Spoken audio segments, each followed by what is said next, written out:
Hi, you're listening to Thoughtful Wellness Revolution, where we believe wellness isn't wellness if it's just for you. We're your hosts, Zahra and Hien. And before we get started, please make sure to give us a 5-star rating and review. Even though we're a podcast that believes in decolonizing, we're still bound to the algorithm.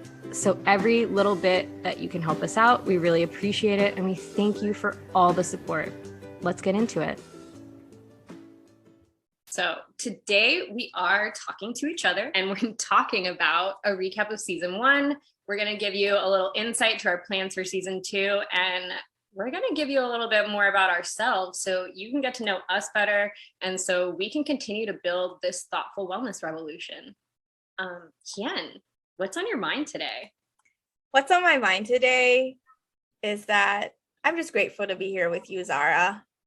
I feel like it's been a long fucking year and it's been really hard. And I've been saying this a lot. I just been around just talking to people being like, hey, it's been a really hard year. It's been a really hard year. And for me, for people around me, for you, probably for you as well, listeners. So I just really want to acknowledge that and also say, I'm just grateful that I'm still here. As hard as it is, I'm still here. And I get to do this with Zahra, and I love Zahra. So that's what's on my mind today.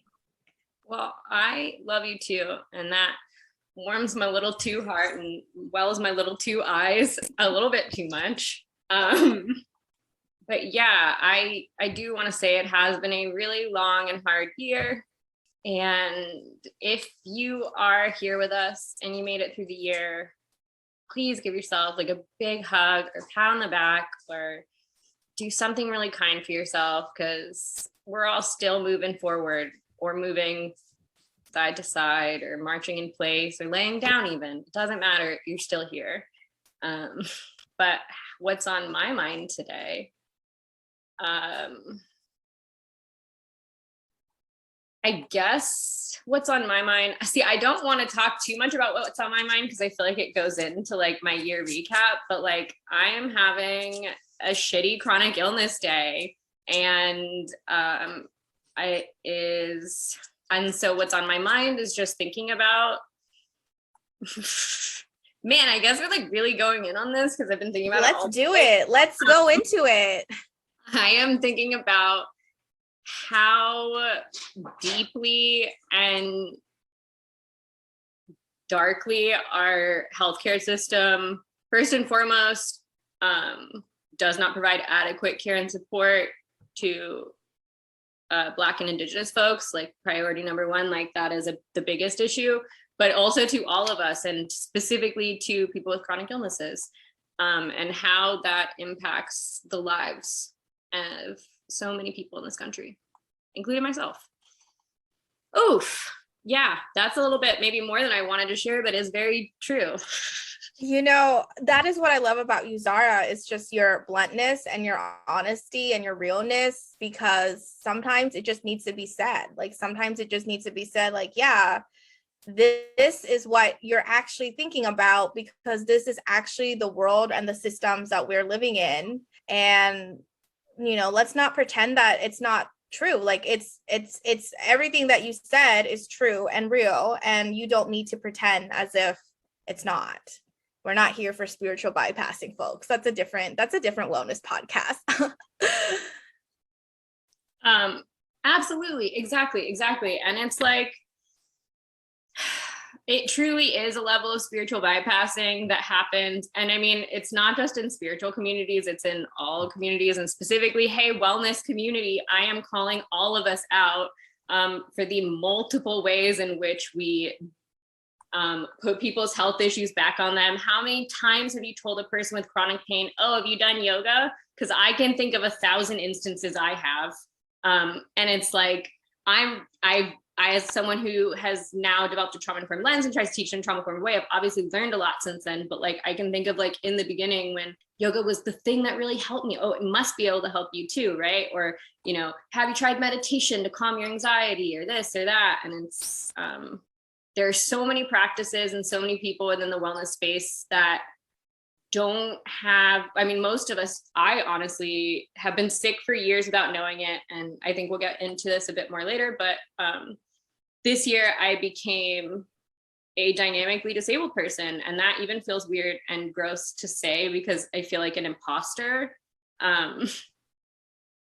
Because and that's like specifically where dynamic disability falls into it. I think I've veered a little bit off our planning schedule, Hien, and that's okay because we're not here to be perfect. Right. Also, yes, because we are decolonizing life and the world around us, and that means specific order isn't necessarily important. But back to my story is that I don't even know how to start this. So I guess I'll try to do my health shit in like a brief 2 sentences, which is like for about 6 years, I kept telling the doctors like, hey, something's wrong. And at first they were like, no, you're too young for any problems. And I was like, and they were like, have you thought about reducing the stress in your life? And so, you know, I was like, cool, be a yoga teacher, do meditation, get anxiety and depression medication or whatever medication I needed at the time. I would go back on my whatever. That's besides the point. So I kept going back and saying something's wrong. And, you know, they were like, it's anxiety. And I was like, I'm going to therapy. I'm doing the things you're supposed to do for anxiety. Like I teach meditation and yoga, like it's not working. I said 2 sentences and this is 6 now. But so then I guess right after we finished recording our last guest, about a couple weeks after that, I had to take steroids for an ear infection, and I taught a yoga class, laid down afterwards because I wasn't feeling great. And my life significantly changed from then. And I have lost the ability to drive a car every day. Like I have now gained some of that ability back where I can, but I can't drive on the highway. I can't stand the shower anymore. My heart rate is 127, just sitting here telling the story right now, because I am having a very bad, so I have a condition called POTS, which is postural orthostatic tachycardic syndrome, for those of you who don't know. And it is a condition where your autonomic nervous system doesn't regulate itself quite properly. And that can affect, obviously, positional is like standing, and that is a big thing, but like a lot of other factors play into it. So sorry to give you all just a little bit too much information about my health, and hopefully maybe Hien will cut a bit of it out if it needs to be. Yeah, so my life has changed significantly, and you know, I was lucky enough to actually know someone with this condition before that, and so I knew what to tell the doctors and what to talk about and what to look up. Finally, right? After many years of having several issues and different issues, and having to find a doctor who will treat me, who knows what it is, who's willing to treat me or see me. Like I have called like 15 neurologists in the last 6 months, and the one who I went through a whole like obstacle course because they said they'd see me, just told me yesterday they will not see me because of this condition, because everything is too rare. So you get into this weird space. So I think we've covered a bit about how my year has been. In addition to being a chronically ill person, I've been a co-teacher in a few Enneagram trainings, which has been really great to create Enneagram collaborative space. The Enneagram is one of those things where there's a lot of information out there available, but building collaborative and communal spaces is one of the best ways to learn, like within community with other people. And I think I'm gonna stop talking because I think it's been 10 minutes and pass it back to Hien. I don't know if it's been 10 minutes, or I don't think you were only talking for 10 minutes, but yeah, Zahra, I just want to like acknowledge, you know, all the things that you have gone through this year with your health. And, you know, it hasn't been easy. It's been really challenging. And, you know, and yet think about all the things that you're also doing, you know, doing this podcast, co-teaching Enneagram. And I just want to like kind of state that and name that because you're probably not alone. Like there's probably people listening right now who have their own, you know, health challenges of one kind or another, whether physical health or mental health, because we know this year and last year has been shitty for everyone's mental health, right? Yes. And physical health. Oh shit, we're still living through a panini. We're still living through a pandemic. And so I just want to like say, and you're still awesome. You know, it's like the both and. It's like you're going through a lot.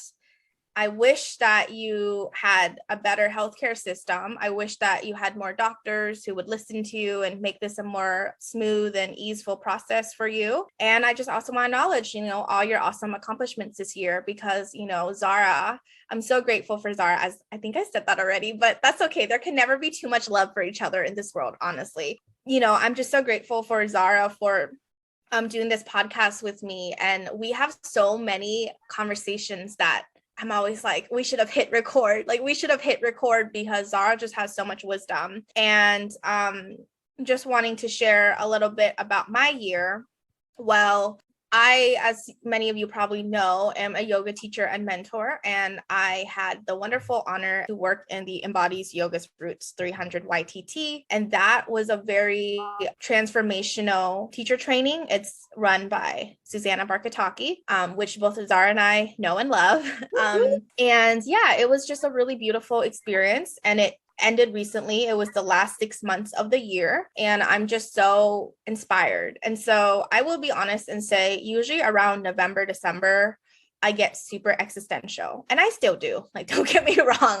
Zahra knows I still get really existential, but I have been feeling a slight bit more hopeful this year, just because our trainees at the YTT are just doing so many amazing things. Like they are people who are going to be with us for the wellness revolution, for the thoughtful wellness revolution. Like it's here, it's happening, y'all. Keep your eyes open. And it's not just Zahra and I, it's also probably people in your community. And so I'm just really inspired by them. And the other thing that has been going on with my year, we're going to talk about the Enneagram here. Are you ready, Zahra? Zahra's always ready. I learned so much from Zahra about the Enneagram, just through being her friend and talking. But I'm a social 4. And I have to say that I'm a social 4 because this year I learned more about subtypes. And gosh, wow, it's really just opened my mind to, I guess, more about me and sort of like how I behave and my motivations. And it's given me so much, both like, oh, like I understand myself, and also like, fuck, existential crisis after existential crisis, because now I know how I am. And like, it's like you can't unsee things, right? It's like once you see something, you can't fucking unsee it. So it's like once I realized I'm a social Enneagram 4, I can't unsee it. And so I see it so much. And I just also want to share some about my personal life. I have been in a really happy relationship with an Enneagram 6. But yeah, it's not something, my personal life, like romantic life, is not something I really share with anybody much at all, like on social media or whatever. And so it's kind of a vulnerable share, but you know, I think it's okay for me to say, like, despite how hard and shitty this year has been, I have been in a loving relationship and I'm happy and there's joy. And it's, again, the both and. Like, we live in the darkest timeline, and this little social 4 is in a happy relationship with a 6, right? Like, isn't that fucking weird?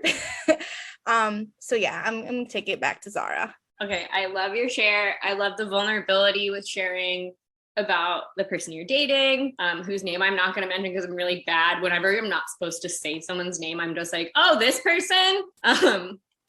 See, learning. But yeah, the subtypes and the Enneagram are such a powerful tool for understanding ourselves and seeing the world. And it really has been beautiful. I'm trying not to use like overly sentimental words, but it's really beautiful to see you kind of put things together and notice things and observe things from your life, and like the way you do things or the way you interact in the world or what you're focused on in relation to your subtype. And that's been a really joyful experience for me, which is why I love the Enneagram. And I appreciate you sharing that. And I want to share how amazing it is. Hien was really quiet about this part of her work, which is being a mentor for people in YTTs, which is yoga teacher trainings.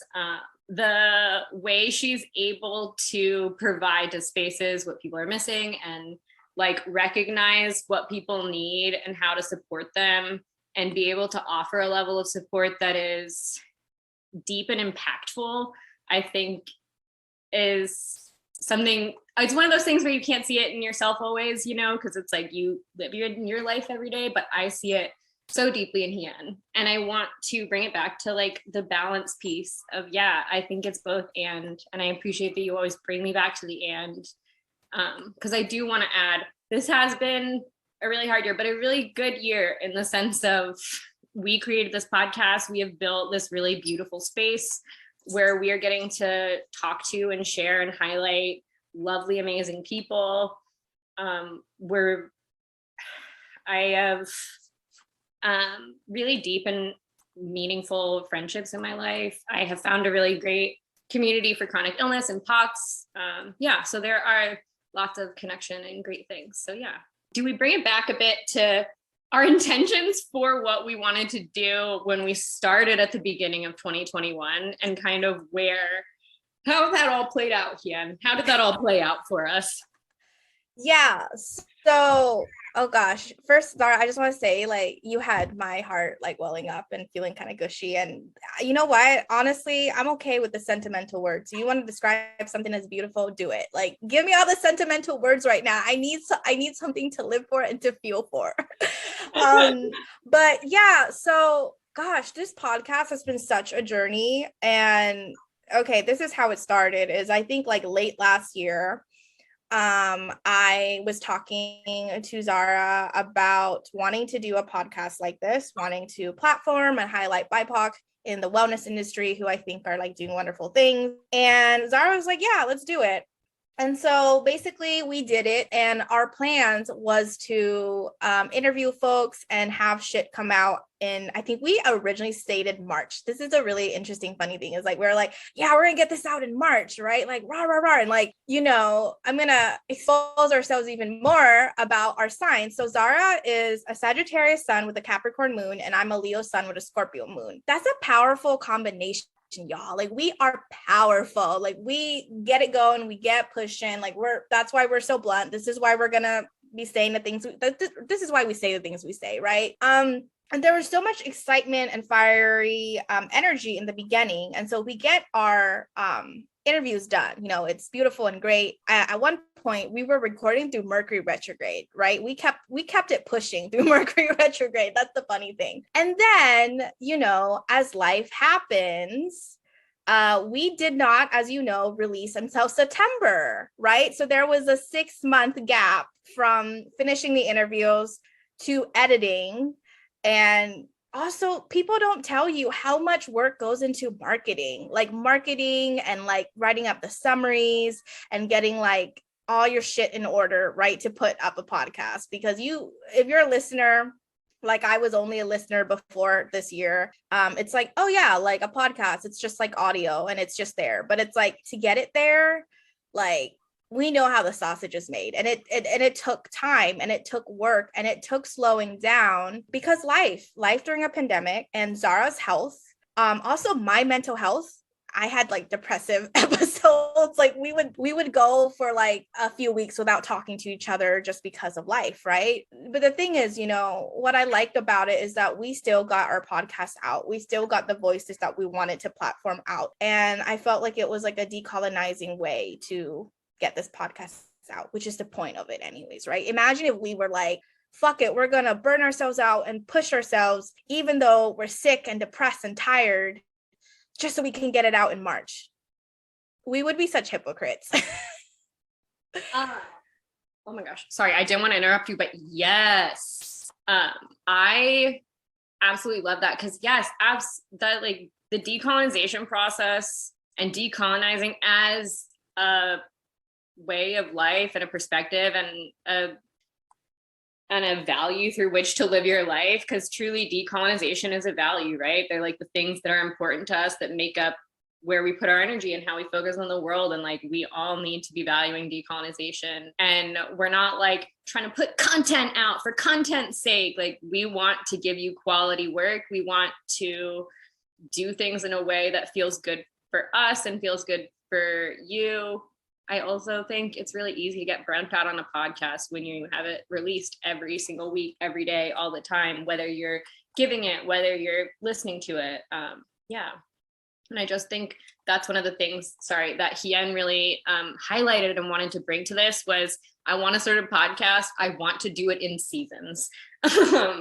Right. Oh my gosh. Yeah. And that's something I forgot to mention as well, is that this podcast, I think from the beginning we were like doing it weekly, which is cool, right? Like people who put out weekly podcasts, I respect you. I love the ones you know, I listen to. right. But you know, a lot of them also have like a team, right? Like the big, like the ones that I know are more famous or more well-known, a lot of them have like a whole production team. So I think that kind of helps a bit. We don't have a production team. It's just, we are the production team. Right. And yeah, so it was never on our mind to do weekly. It was always like bi-weekly. And we felt like we wanted it to be seasonal.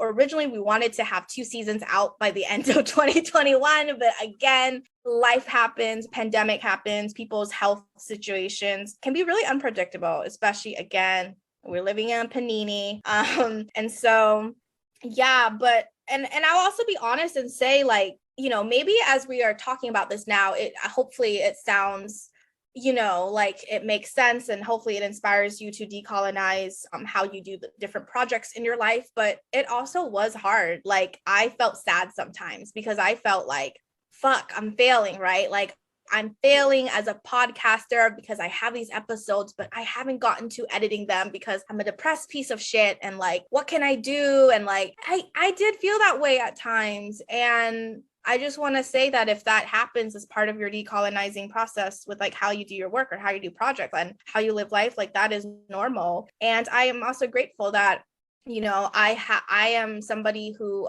am so lucky to be in different groups and communities. And so I also had support around me, and I also had folks around me who modeled for me what it looks like to say like, hey, that's okay. And also like, that's great that you're taking your time instead of busting out weekly like content and podcasts, because why would you want to do that to yourself? You know? Absolutely. And I feel like it's such a human-centered approach, you know what I mean? So much of what we do requires a level of dehumanization, whether it's like having to turn your emotions off at work, or I don't know, a long list of things I can't think of. I'm just thinking specifically of a woman I had to deal with at the doctor's office that I'm not going to get into, but like having to turn your humanity off is such a thing. So it's lovely to have such a human-centered approach to our work and this podcast. And I think it's something we'd like to bring with us into future seasons. So I would love for us to talk a bit about our plans moving forward. Yeah. So we don't have like a 5-year plan. I'll say that off the bat. We don't have like a 5-year plan right now. We but also add anyone who does have a 5-year plan right now, you also probably do not have a 5-year plan, because have you seen the world around you? Right. That, yeah, exactly. Have you seen the world around you? So right now we are planning for season 2, and we are trying to book our guests. Season 2 hopefully will come out in spring. And I'm just really excited. Like, I'm just really excited to be, I think my favorite part about being a podcaster is the type of space we can hold to get people, not to get people to like share the tea or anything, but like to get people to like just speak their truth. I guess that's what it is, right? We're not like a gossip podcast, although those are really fun as well, like the Celebrity or Royal Watcher podcast. I am a huge gossip podcast fan, so I feel that. We are getting people to tell their stories though, and it's juicy in a different way, because we're having difficult and hard conversations where my dog screams in the background. And yes. We talk about what it means to decolonize the world we live in, and we're building a new world. That's juicy shit. Right. Yeah, I feel like that is what is so exciting. And, we're also hoping to give more bonus content, right? Because I'm going to say it here, I'm going to plug us here. We have a Substack, everybody. So look us up, Thoughtful Wellness Revolution on our Substack. And we are really just hoping to put out more content in general. So, along with our regular podcasts, we do have bonus episodes, and the bonus episodes include similar type of conversation, but sometimes it gets just a tad bit more juicier, right? You're probably thinking, oh, how can it be any more juicier? Well, it does. All right. Like, just go check it out. It gets a little bit more juicy, a little bit more raw. And we are also free to talk behind a paywall. Yes. And we are also gosh, I forgot what I was gonna say. We're also just hoping to have more conversations. Yeah. And we would love to have you there with us and to hear your thoughts. And just to know that you're a part of this thoughtful wellness revolution, right? Like I think that Zahra and I had this conversation like right before our release, is that we don't want it to feel like it's just us talking at you, like, oh, we're just talking at you and that's it. It's like, we want you to know that it's not just a one-way street, but a two-way street. And I'm just thinking back about our launch party. We had a launch party when we released our podcast in September, in which we basically had everyone come into a Zoom room and listen to the first episode and then like just celebrate together. And you know what? We haven't talked about it, but I hope we can do it again, right? Because I want that. I want folks to engage and to know that it's not just us or our guests telling you about the world and how to decolonize wellness or whatever. It's that, hey, you're here with us and we want to hear from you. So yeah, check out our Substack.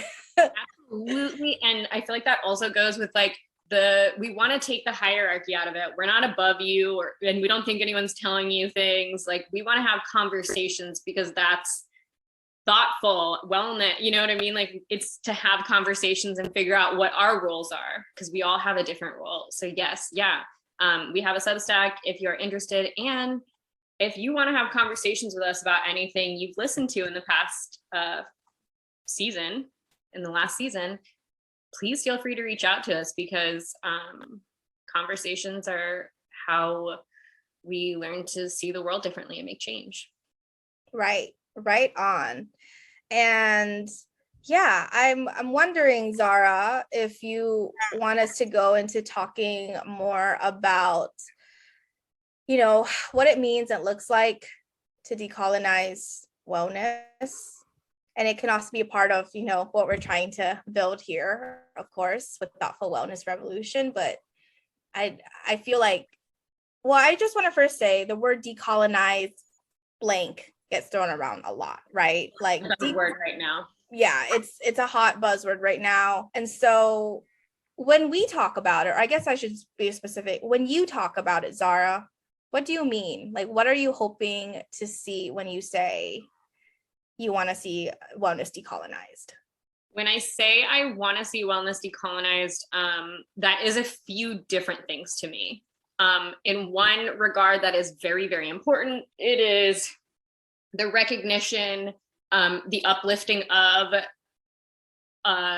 Indigenous teachers or teachers, South Asian folks, for yoga, like people having their original practices back and not being co-opted and sold. I think decolonizing wellness is understanding that wellness isn't an individual thing, a thing for individuals. Wellness is a community thing. Like, if you can't be well if we are not well. You know what I mean? Like, the healthiest person, like the weakest link, you know what I mean? Like, you can't be just the best one or the worst. Like, I don't know. Sorry, that was a little bit confusing. But anyway, so it is, recognizing that it is a community effort and not an individual effort. So moving away from things like reducing your stress and moving towards like, hey, let's all think about the societal issues that are causing us so much stress. And then I think a third piece of it is, well, I guess this is two pieces, breaking it away from like capitalistic standards of it being a financially, like it's for like affluent folks or like, and it's not accessible to marginalized folks. And then even further decolonizing it so that things are accessible. Because I wish we had talked about it more, but instead I told you too much about my personal health. The amount of, and I was aware of this to some extent before, but in a more removed way, which is my own fault for, I think all of us come to that ability because we're kind of ingrained with this idea of eugenics. And we think disabled people are disposable. And so we don't create spaces that are accessible for them or us. I don't know what I feel weird calling myself that, but I do identify with it. But yeah, so I think that is an idea of what I think decolonizing looks like, and a future, I don't know, keep talking. Please take the mic from me.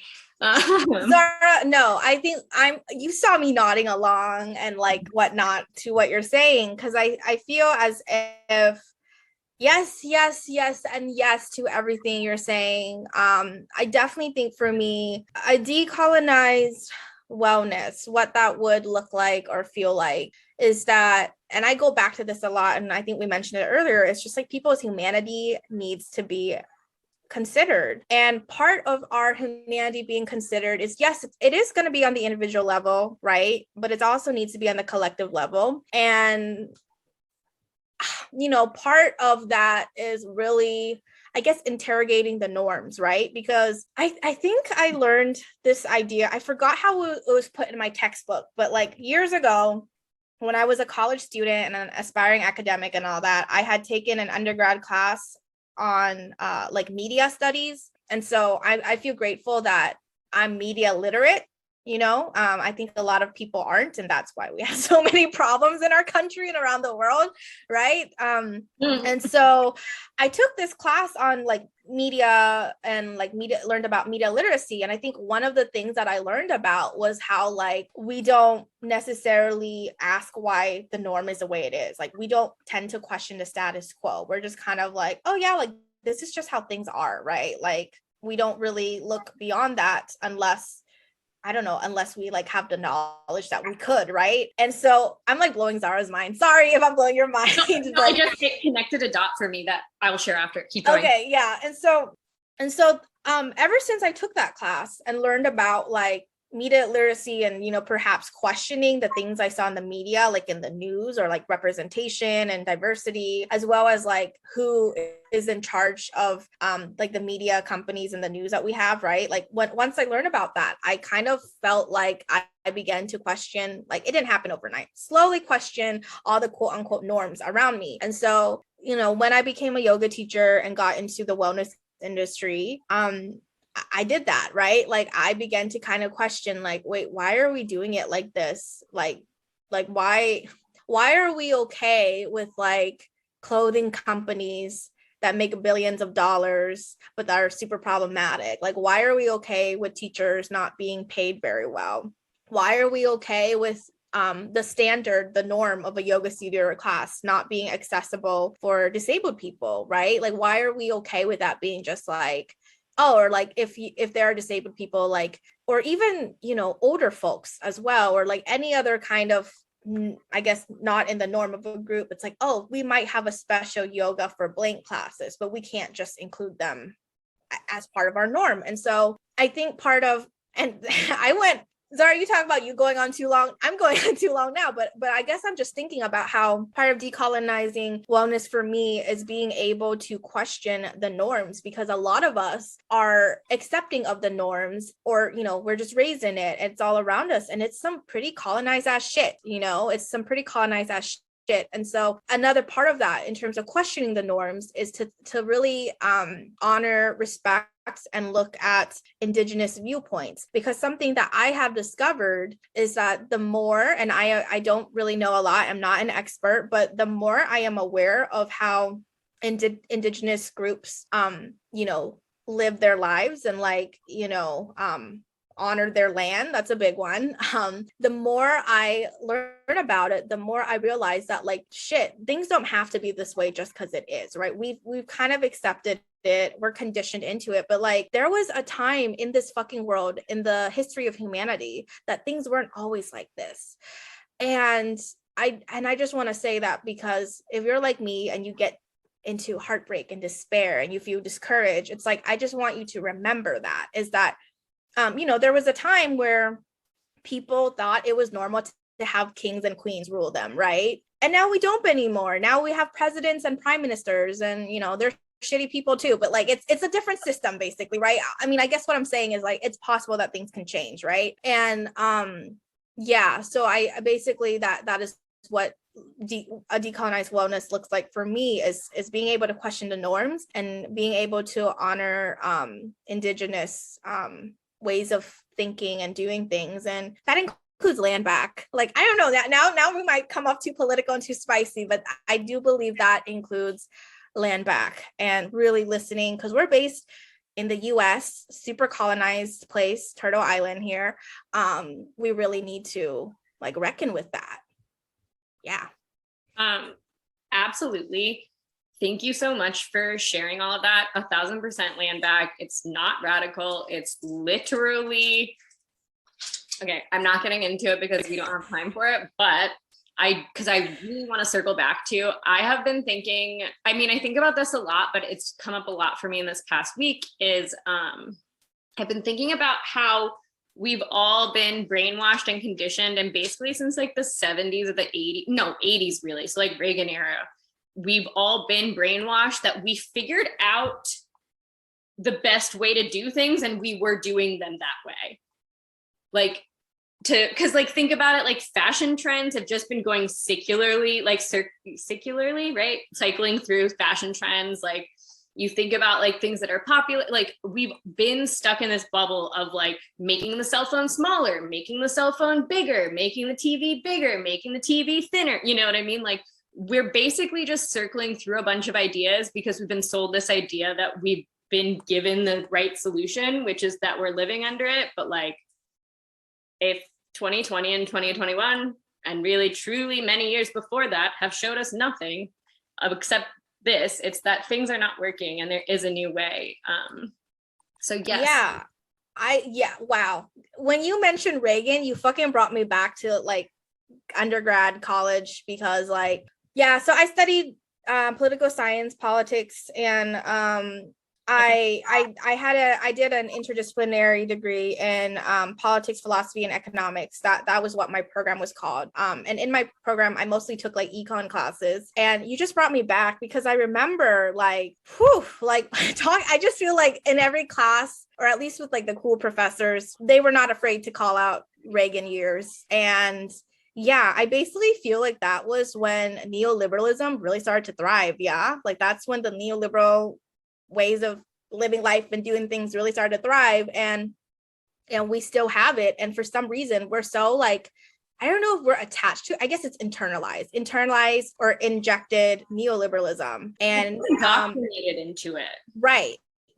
And it fucking sucks, yeah, because when I started to question things in the norm, I started to realize like, wow, we're in really deep, and it is, wow. I'm like pausing because like Zahra's blowing my mind. Zahra is just blowing my mind because I'm just like, wow, that's what it is. And so I guess here's another thing I want to say is like, to me, a decolonized wellness is asking ourselves, can we get away from the neoliberal ways of like living life?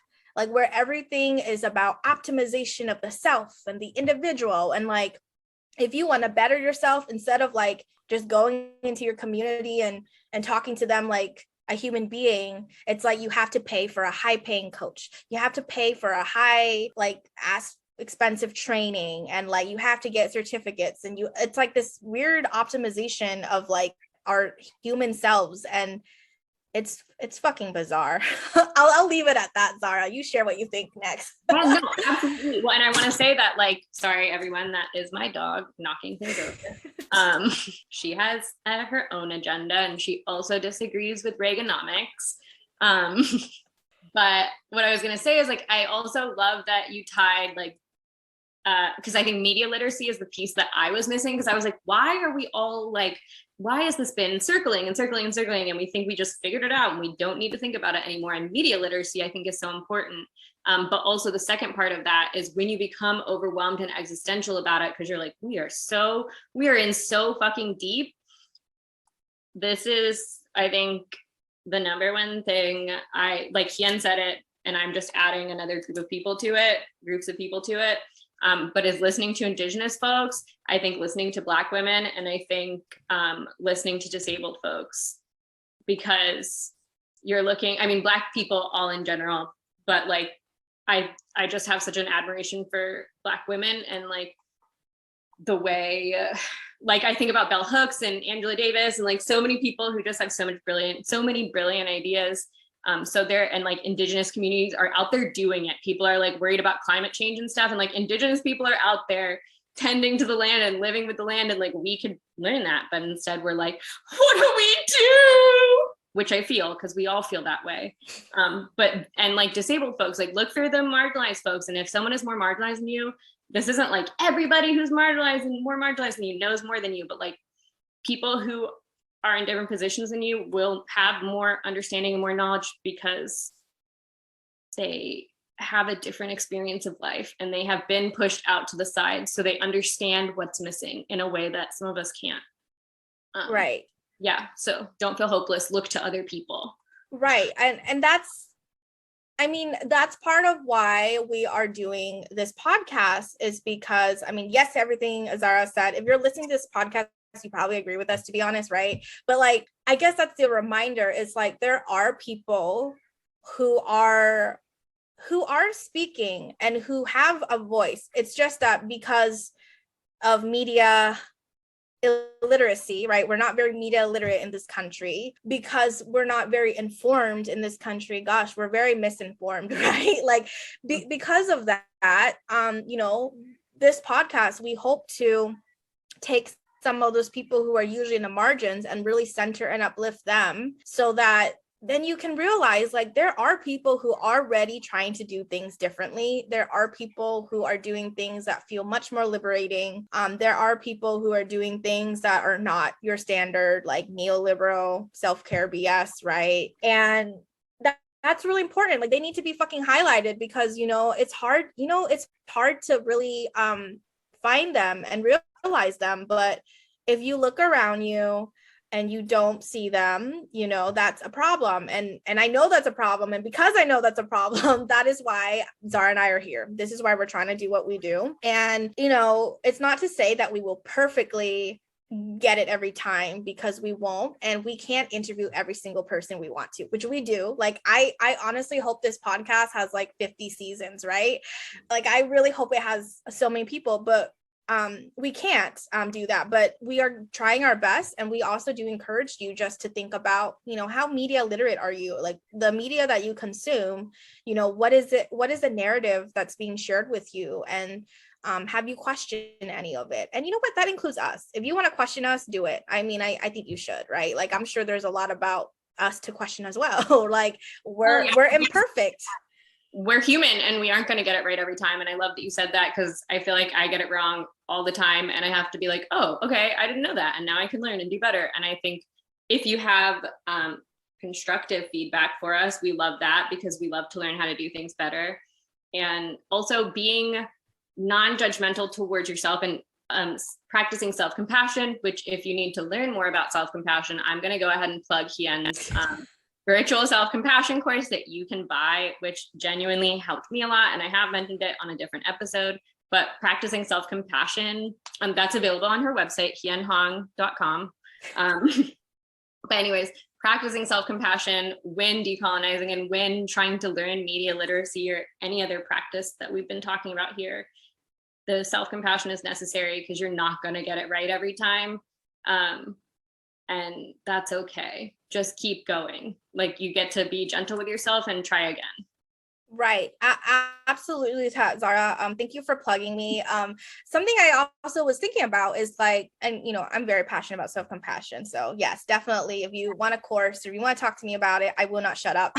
But I think what I find valuable about wellness, and I'll say specifically, let's say self-compassion as a part of wellness, is that if we do it right, we can really disrupt the neoliberal norms, right? Because if you are truly kind to yourself, because I'm about to give you a small self-compassion lesson. There's 3 components in self-compassion. First is self-kindness. If you're truly kind to yourself. Second is knowing your sense of common humanity. If you're aware of yourself as a human being and that there are other human beings trying their best like you. And the last is mindfulness. If you are mindful, if you're aware, if you take into account of how much you over-identify or under-identify with certain things around you, with narratives around you, right? If you really do all those three things, I think in some ways, you know, you are going to find the neoliberal ways of doing things not very appealing, because Reaganomics and the neoliberal hell that I sometimes like to say, like, we live in like a neoliberal hellhole. And like, I joke with my type 6 boyfriend all the time. I say to him, like, you know, I'm so grateful for you because you make living in this neoliberal hellhole like less awful. I don't know if that's romantic or just like nerdy, but that's kind of romantic. Anyone who can make hell less hell, a neoliberal hell less nonetheless, is truly.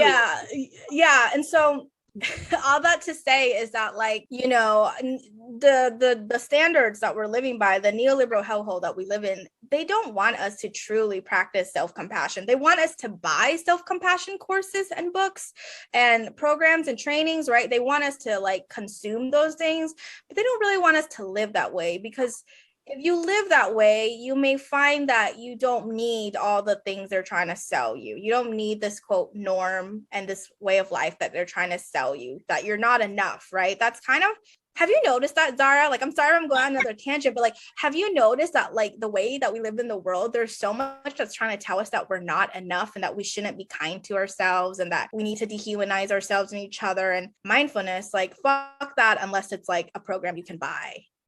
Well, that's so interesting, because I don't know if you watched the TikTok I sent you earlier, because you probably didn't have time before we started this, which is okay. Or maybe I even accidentally sent it to the wrong person, because that is a thing I do quite regularly. But sorry, that was really loud.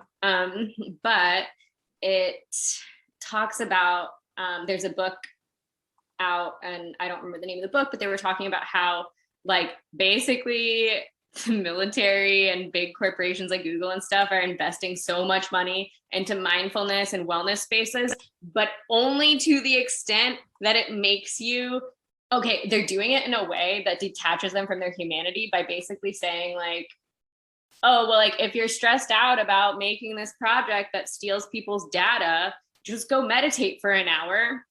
So then your stress is relieved. So then you also are calm and not thinking about the actual stress that it's involving and creating on a systemic level. So what you're saying is very much a thing that is happening in society. Yeah, and that's why self-compassion, Hien's course, everyone, it doesn't even have to be Hien's course, but listen to this or find something on real self-compassion and take the principles she suggested and apply them, because that is decolonization work, to actually fucking be kind to yourself. And I know this as a person who has to work really hard at it. Yeah, I think, wow, Zahra, you're like really, yeah, I mean, basically, if I go on to it, I'm going to talk for too long, but basically, I just want to say, like, absolutely yes, is that is very much a thing that is happening. And again, why we are trying so hard to do what we're doing, because, I mean, basically, if you have a podcast, you are now part of the media, right? And so, like, if you're listening to us, thank you for consuming this piece of media, because I hope that at the very least, we can inform you of things that you wouldn't get somewhere else, right? There is an information gap in most of our brains just because of if we consume the typical mainstream media, or just if we're not media literate, right? And so I really hope, like, I don't take this for granted. If you're a listener, like, I really hope you're getting something from it, because I know that you're going to hear, I mean, I know you hear about people and stories and ideas that you don't always get typically, or you have to go out your way to find, right? I mean, I fucking created this podcast with Zahra because this is the kind of things that I want more information on, right? And it's hard out there. There's a few great podcasts, but it's not like a big thing right now. And so all that to say, like, thank you for being here. If you're listening, thank you so much. We're so grateful for you. Zahra, is there anything else you want to say before we wrap up? Yeah, I want to say thank you for listening to us, and we appreciate all the support that you've given us all so far. And just to let you all know, as we said, we are looking to hopefully have season 2 out sometime in the spring, and next year we are looking into doing something on Clubhouse. So make sure you're following us on Instagram at Thoughtful Wellness Revolution, because we're going to announce it on there, and that'll give us a bit more space to hopefully have some more community talk and talk more about this stuff with you all. Yeah.